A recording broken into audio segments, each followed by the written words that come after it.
Greetings everyone, it's T2. I just got back from a CPR class, so I thought I'd make a quick video before I go to bed about this book, The Summer of Night by Dan Simmons. Finally got it read. It took me quite a while. Not that it was slow to read, it was pretty good. Would I give it 5 stars? 4.5 maybe, 4.5, round up to 5. I don't know, it's really good. They really should make a movie about this because it feels like a book that's written kind of like a movie. It's very action-packed, very scary. Well, it's not scary, but it's like very, like, a lot of people get killed. Like the main character, I mean, there's all these boys, right? It's kind of like Boys Life by Robert McCammon's coming-of-age tale about a school that is haunted by this kind of a mystical bell that was like an occult bell that supposedly has some ties to Aleister Crowley in the Book of the Law, but not really. It's more like this deal of revealing that he was researching or something, and then it got melted down, made into a bell for the Borgias in Italy, and the Pope of Rome, whatever at that time. And then, like, it had this kind of weird, like, history and like lore to it. Like when you try to take it anywhere, like the trains would derail and the ship almost ran aground when they brought it to America. This rich guy's family brought it to this small town, and this rich guy's like or descendant, he has like this. It takes place in the 18. No, was it like? It's like during when JFK was running for president, whatever year, 1958, something like that. Because he died in 63, right? So maybe it was 59. Um, so yeah, like there's all these kids. There's 2 brothers. One's like 8 years old, and they all like starts out. It's the last day of school. This guy Tubby, he goes missing.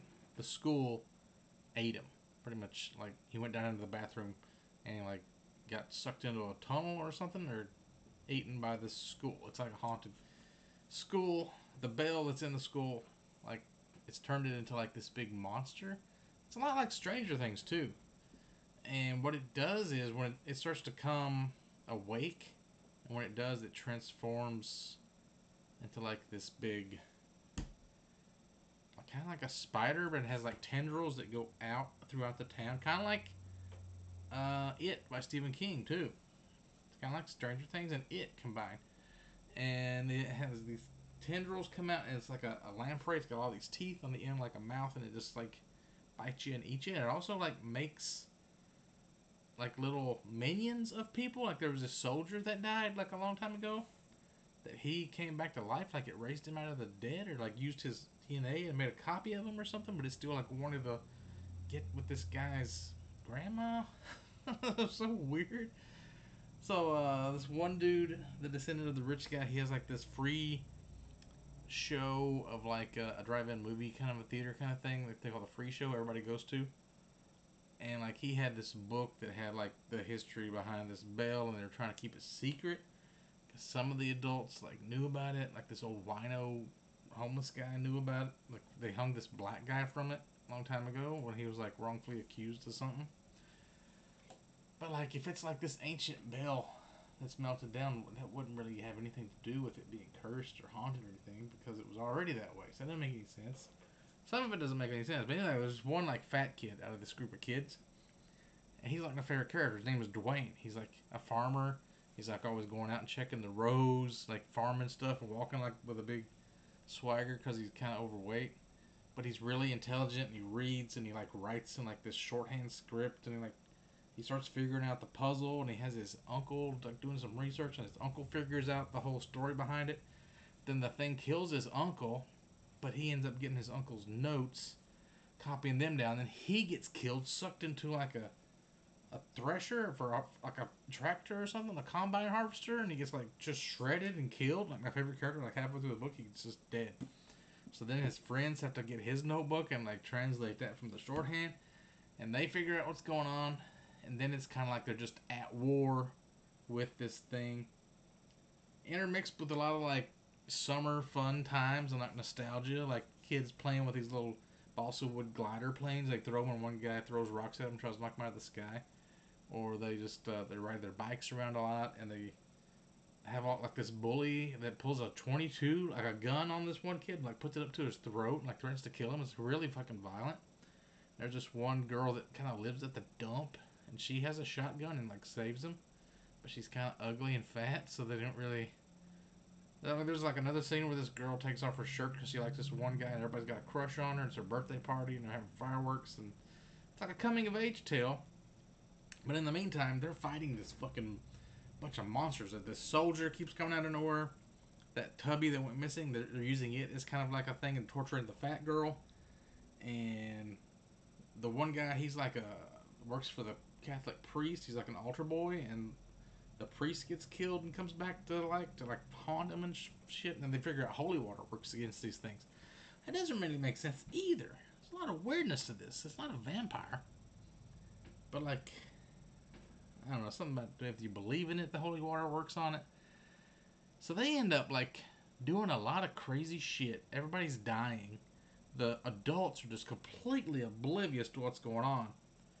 Like to the point where they're pretty much, what was it? The thing came after his grandma. He went out and he like killed the priest. Like he had somebody run over it with a car. And at first he like blew its head off. Or it exploded its head. And he just had like, I guess the car wreck did that. And the adults just kind of believe it. They just buy this crazy story. And then they steal the one kid's. He's like his dad's a milkman.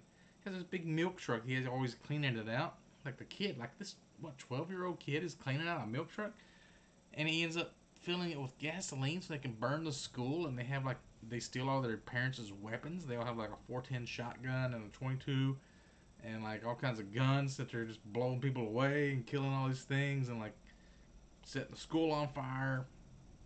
Just crazy. And then they somehow like blame it on other random shit, and the parents never found out.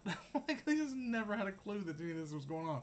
They just blame it on somebody else. They're just rendering truck keeps chasing them around. That's the first thing that went after Dwayne. It almost killed him. It killed his dog, and then it came after these other kids, and they had to like fucking throw Molotov cocktails at it and burn its tires off, and like it was crazy. There's a lot of action-packed scenes in this book, which makes it a perfect candidate for a movie. Like, why is this not a movie?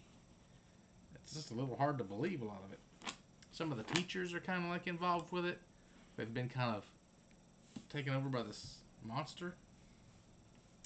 Anyway, highly recommend Summer of Night. I don't know why it took me so long to read it. It's been doing other stuff. Now I'm reading T.L. Hoochu, Library of the Dead, just because it's like a Halloween theme.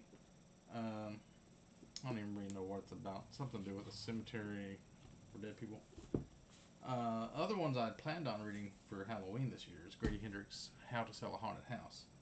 But I read the other Grady Hendrix Southern Book Club Guide to Killing Vampires.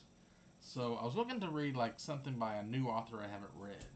So I've already read Robert McCammon, so I was thinking about reading God's South. I wish I had. What's that other one? The one that's kind of like The Stand? Or the, I got maybe on my tablet. Joe Hill's Horns, because I want to watch the movie for that, but I've already read Joe Hill. I may still read this one if I get time. Maybe I'll just extend November into like an extra Halloween month.